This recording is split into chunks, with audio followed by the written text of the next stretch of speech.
metsa istutamine ei ole kõige olulisem.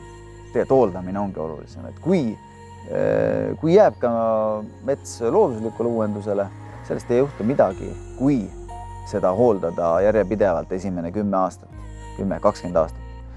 Et tegelikult saab ka, Eesti on metsavöönd ja siin loodus tühja kohta ei salli, et seal, kus põldu ei harita või sinna mets tuleb igale poole tagasi.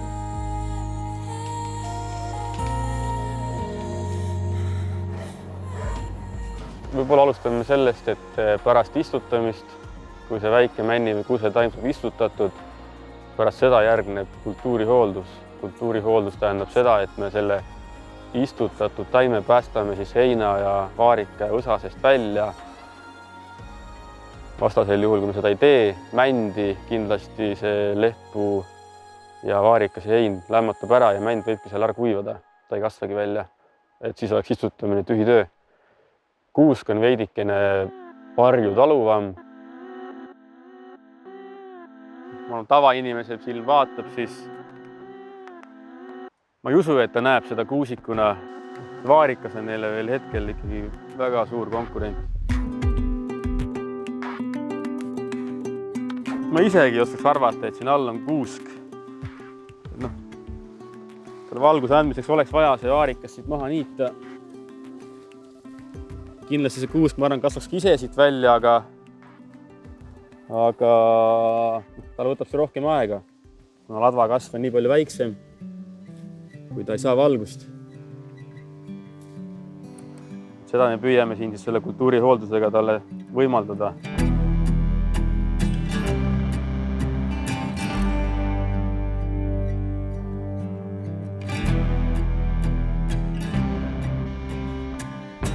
Kui seda kultuurihooldust ei tee, siis istutamisel, eriti männi puhul, põhimõtteliselt mõtet ei ole. Et alati peab arvestama seda, et eriti kui männiga uuendada, siis hooldus on väga oluline. Aga selge, et kui me leiame mõned põõsad marjadega, kukerpuud väga tihti, leiame sellistes kultuurides, kus hakkavad kasvama, need võib jätta lindudel alati alles. Mõni pihlakas, mitte midagi ei tee häda, eriti kui ta on vähemalt meetrikenegi sellest männist kaugemal. Neid jõuab maha võtta siin mitu korda hiljem ka selle tõttu, et 1-2 hooldusest siin männi puhul ei piisa. Et männi puhul esimese 15 aasta jooksul me käime siin, ma arvan, keskmiselt 4 korda. Me oleme nüüd täpselt samasugusel langil, täpselt samasugusel mulla peal, aga 7-8 aastat on mööda läinud. Ja nüüd on nagu täpselt paras aeg selliseks esimeseks valgustusraieks siin. Ega ta ju tegelikult väga palju sellest kultuuri hooldamisest nüüd ei erine. Aga siin me juba ikkagi üritame ka paremaid tüveomadusi leida. Kui see kask on ikka kõver, ei ole teda mõtet jätta. Siin on siis ehe näide sellest, kuidas me püüame kasvatada koos nii kuuske kui lehtpuud. Tegelikult võib ta vabalt niimoodi kasvada. Kuusk on meil vabaks lõigatud, samas on meil jäetud ka siia lehtpuu, kask, lepp, haab. Minu meelest, minu arvamus ongi, et tegelikult kuuske peaks kasvatama ainult segapuistuna. Viimase aasta näidetel on hästi palju tormi ja üraski kahjustusi olnud just kuusikutes. Hetkel oleme me nii-öelda vanal või endisel põllumaal, kuhu sai 4 aastat tagasi istutatud kask. Ja miks me oleme siia kase istutanud on sellepärast, et kõik need endised põllumaad on üldjuhul millalgi väetatud. Nad on hästi viljakad ja kui me sinna istutaksime kuuse, siis on hästi palju kogemusi või näiteid, kuidas endistele põllumaade rajatud kuusikutes on väga suur juurepesu oht. Et ilmtingimata igasugused metsakasvatusõpikud soovitavad esimese metsapõlvena rajada põllumaale kaske. Aga antud näitel usun, võime väga rahul olla, et see kask on siin 4 aastaga kasvanud peaaegu 4 meetriseks. Nüüd oleme mulle siukse hingeliselt kihvti koha peal, et see oli täpselt see koht, kus 20 aastat tagasi või natuke rohkem juba noore koolipoisina sai enda metsast raiutud esimene lank maha, et 20 aastat on mööda läinud ja nüüd on jälle uus mets. Uus mets täpselt selles staadiumis, kus viimast korda teen siin kulusid. Et see on siis juba siin nüüd teine valgustusraie. Kui selle raie ära teen, siis rohkem ma siia kulutama ei pea. 10 aasta pärast tuleb siia juba esimene arvendusraie, kus võetakse välja natuke kõveramaid kaski, mõni haab, mõni kuusekene ka, mis on võib-olla liiga tihedasti üksteise kõrval, aga valdavalt ikkagi lehtpuid siit raiutakse välja. Ja siis vist edasi rohkem minul siia asja ei ole, et siis jääb lastele.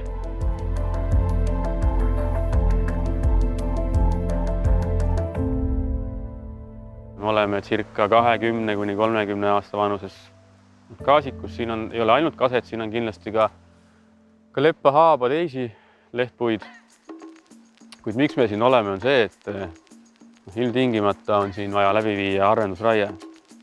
Jätaksin selle ilusa tugeva kase siia. Võtaksin ära siit ääres selle peenema, nõrgema. Kindlasti, mida ma siia jätaks, on see remmelgas. Kuna tegu on kaasikuga, ilmtingimata me tahaksime tegelikult siin lõppraies näha kaske. Ja ütleme nüüd remmelga eluiga on ka tunduvalt lühem, et kasega koos lõppraies seda nagunii ei kasva. Kuna siin on ikkagi tegemist esimese arvendusega ja see puu on ikkagi väike, peenike, siis valdavalt see liigub või läheb energiapuuks ja küttepuuks. Paratamatult liigub nii peenike materjal meil palgiks ei kõlba. Et palki võime hakata saada juba kas teisest arvendusest, aga kindlasti juba kolmandast arvendusest ja lõppraiest. Tänu tehnoloogia arengule me üldse tegelikult saamegi selliseid esimesi arvendusi tehnikaga teha, et kui me tahame lõppraies näha või saada kvaliteetset puitmaterjali, siis vanasti paljuski neid arvendusi, neid esimesi arvendusi tehti, lõigati need puud maha ja need puud jäidki maha mädanema, kõdunema.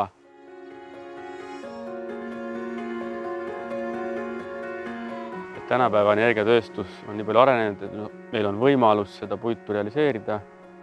Kui me jätaksime nad arvendamata, nad kasvaksid tihedamalt koos, nad ei kasvataks jämedust, nad veniksid välja, kindlasti väheneb palgi protsent.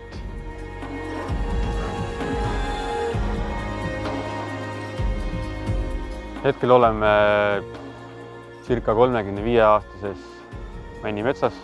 Siin on tehtud juba, võib öelda, et teine arvendusraie. Pilt on väga ilus.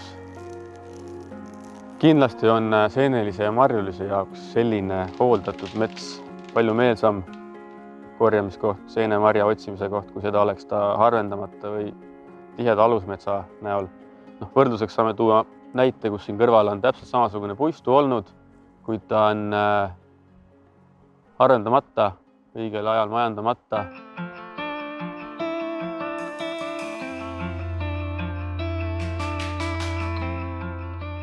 Iga mets on oma metsaomaniku nägu.